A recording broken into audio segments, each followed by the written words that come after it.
Okay, it's July 27, 2020. Living in a time of COVID. I haven't been to work since 4.5 months, March 18th. I ain't going back. If you're reading this or listening this 20 years from now, 150,000 Americans have died from it this year. Pretty serious. So I don't go out. I have my groceries delivered. I got showered and put on my Hawaii shirt. I'm going out tonight. I'm going to the liquor store. I'll be gone about 8 minutes. So I don't go out. But Fred was asking me about why I read so much and when I started, and I told him, man, because he said, "But you've read more books than anybody I've ever met," and I was telling him about I had read this book in Reader's Digest, 1959. I was about 11, and it was called Porkchop Hill, and it's a war movie, Korean War. And a few months later, the movie came out, and I went to the movie. And I remember at 11 years old, I was one of those guys going, well, the book was definitely much better than the movie. At 11 years old. So why did I start? I started to write this for my grandkids and y'all, but I decided I'm just going to say it. It's easier for me to say it, and then maybe I'll write it. I started moving. So I lived on Elena Claire, came home from the hospital, Lackland Air Force Base in 1948, December 29. Came home to Mammy's house. She lived on the corner of Gravener and Elena Claire, right on Nogalitas. And I lived there till I was 5 years old with my mother, who was more like an older sister. She was gone all the time working. She got divorced and was living with her parents, and my older sister, a year older. And so my grandpa and my grandma were my mom and dad. And then when I was 5 years old, my mother married my stepfather, Air Force sergeant, and we moved to San Marcos. And so I went to the first grade at Old Main Building, which is Texas State. It was a school then. I went to second grade at Gary Air Force Base, also in San Marcos. I went to third grade in Harlingen, and then in San Benito, and then back to a different school in Harlingen, all in the third grade.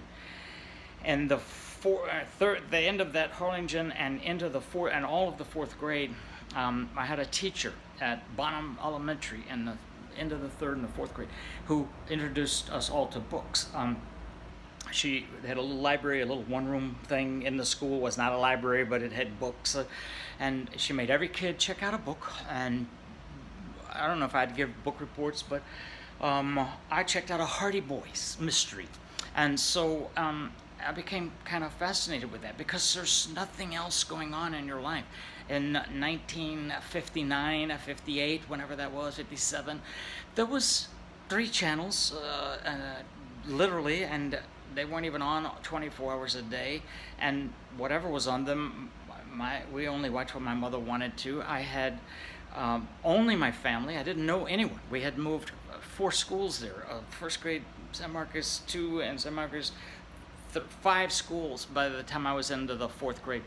And so I didn't know any human being, and no TV. I didn't like my family. My mother was a narcissist, kind of off on her own, and I say that lovingly. She wasn't, bad. She wasn't like Trump. And then Dutch was just this terrifying, inscrutable, to his own kids. I had 2 stepbrothers, and they felt the same way. They were terrified of him, although they knew that he loved them. I never knew that day. So my family, I never wanted to be there, never wanted to be home. We were always traveling. We had traveled everywhere by the time, we traveling and writing. So I got into books. I've read this book, this Hardy Boys book, and it just took me away. And then I checked it in and got another one and another one and another one. And this teacher, one of my fondest memories of my life was that she would also give you this little brochure, a 1-page thing that you would open up and pick 2 or 3 books, and you have to take it home. It was a 2-week deal, and ask your mom and get the money. And I'd always, she'd let me pick 3 books. They were $1 each or something. And I remember when the box of books arrived in the fourth grade at Bonham Elementary. It was a major deal. We pushed all of our desks out, and so we're all set on our knees in the middle with a box of books in the middle. She opened it. The smell of new books. Everybody in there had a book. The anticipation of everybody getting a book. Most of those kids could have cared less. But they all got a book, and it was something nice and shiny for a couple of days, if nothing else.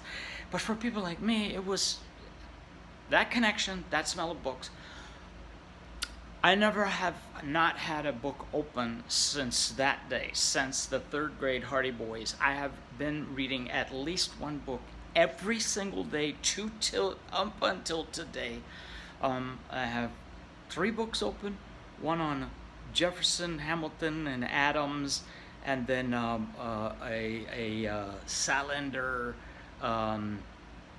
Lisbeth Salander mystery novels, The Spider's Web, anyway, so I have that open. That's my detective novel. And then 2 or 3 others, and hundreds of books. I'm a book fanatic, always have been. It's my life. Love books. Love the actual feel of books. Love reading.